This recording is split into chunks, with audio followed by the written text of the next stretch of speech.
वापस लो, वापस लो। संविधान विरोधी बीजेपी गवर्नमेंट मुर्दाबाद, मुर्दाबाद। देश विरोधी बीजेपी सरकार मुर्दाबाद। अस्सलाम वालेकुम। 2 दिन से citizens for piece and justice की जानिब से जगत सर्कल पर धरना मुनक़िद किया गया था और उसका आज यहाँ पर जगत सर्कल से डीसी ऑफिस आकर उस रैली का यहाँ पर इख्तिताम हो रहा है। ये वक्फ अमेंडमेंट 2025 के कानून के ख़िलाफ़ ये एहतजाज यहाँ पर दर्ज किया जा रहा है और मुसलमानों के आइनी हुकूक जिस तरीक़े से इस कानून में उसके अंदर मुदाखलत की गई है, हमारे शरई जो कानून है उसके अंदर मुदाखलत करने का जो ये काम अंजाम दिया गया है इस कानून के ज़रिए से, इसकी ये फ़ोरम और तमाम तर उम्मत मुस्लिमा इसकी सख्त मज़म्मत कर रहा है और मुखालिफत कर रहा है। और ये हमारी डिमांड है इस हुकूमत से कि ये हुकूमत हमारे आइनी हुकूक के ख़िलाफ़ है।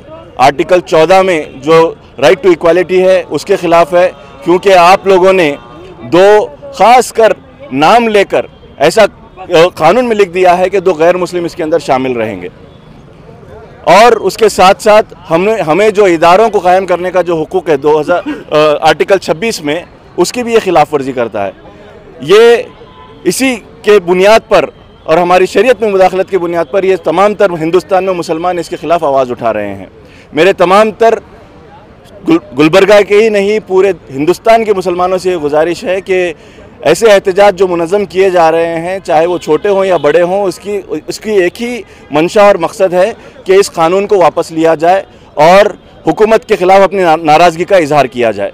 आप सभी लोग इसके अंदर शामिल हों, क्योंकि ये बड़ा ही ख़तरनाक कानून है और हम लोगों का छोटा हो या बड़ा हो मुज़ाहरा उस कानून को वापस लेने के लिए होना ज़रूरी है। आज मैं आपके सामने बार बार ये बात कहते आया हूँ कि इसके अंदर वक्फ बाय यूज़र का जो मामला रखा गया है उस 1995 के जो वक्फ अमेंडमेंट एक्ट है उसके अंदर वक्फ बाय यूज़र को पूरा जो है मौका फराहम किया गया था।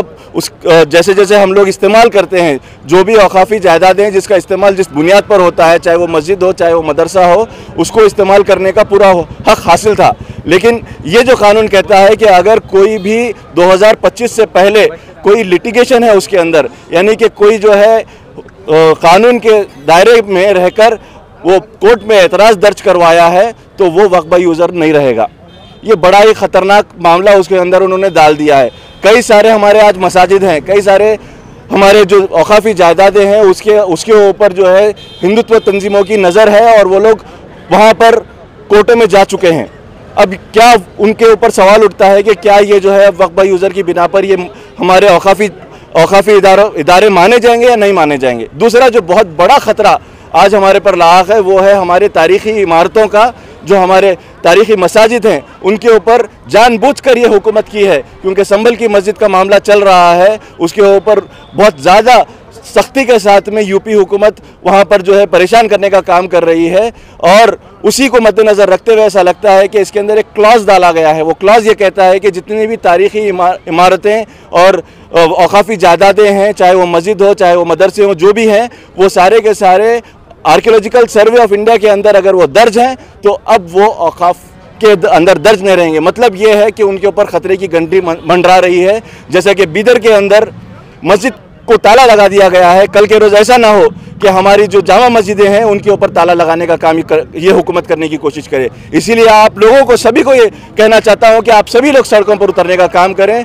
सारे के सारे सेकुलर सोच रखने वाले लोग सड़कों पर उतरने का काम करें। मुसलमान तो उतर ही रहे हैं। मेरी गुजारिश सेकुलर सोच रखने वाले हमारे हिंदू गैर मुस्लिम भाइयों से भी है कि ये हमारे आइनी हुकूक के ख़िलाफ़ है और कल के रोज़ ये शिकंजा आपके ऊपर भी कस सकता है। इसलिए आप सभी लोग इस एहतजाज में शामिल हो। वो सेकुलर लीडर्स कहाँ हैं जो रमज़ान में सेकुलर होने का दावा कर रहे थे और लोगों को काफ़ी उम्मीदें थी उन लोगों से, मुसलमानों को खासतौर पे, जो रमज़ान हो या इलेक्शन हो मुसलमानों के वोट बैंक का जो है ना इस्तेमाल करते, मगर जब मुसलमानों की हक़ की बात आ रही तो सब खामोश है।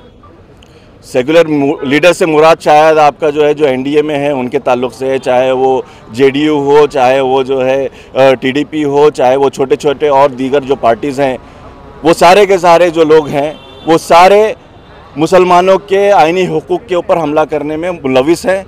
वो अब सेकुलर नहीं कहला सकते। आज की जो ये हुकूमत है वो एनडीए हुकूमत बाकी नहीं रही, वो जो है पूरी की पूरी बीजेपी हुकूमत बन चुकी है और आरएसएस के सोच के मुताबिक अब ये हुकूमत काम कर रही है। इसके अंदर कोई सेकुलर सोच बाकी नहीं है। आप भले ही कितने इफ्तार अटेंड कर लिए हों, आपने कितने भी इफ्तार मुनक़िद कर दिए हों, इसका मतलब ये नहीं होता है कि आपको कोई इख्तियार दे देता है मुसलमान कि आप हमारे शरीयत में मुदाखलत करें।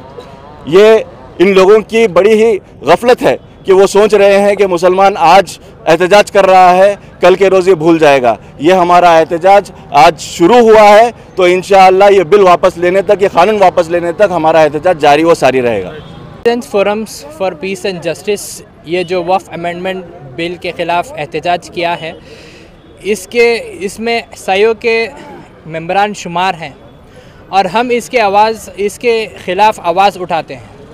देखिए, बात बहुत ही सिंपल है।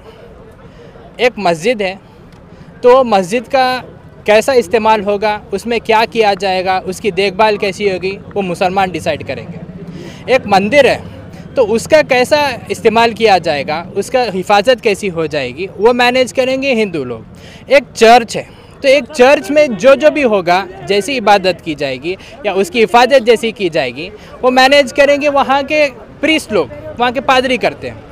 तो ये जो गवर्नमेंट मुदाखलत करने जा रही है, ये जो हमारे प्रॉपर्टीज़ है, ये जो हमारे मसाजिद हैं, ये जो हमारे जितने भी रिलीजियस इंस्टीट्यूशंस हैं जो वक्फ में आते हैं, इसमें सरकार को कोई मुदाखलत करने का हक़ नहीं है। बहुत ही सिंपल चीज़ है।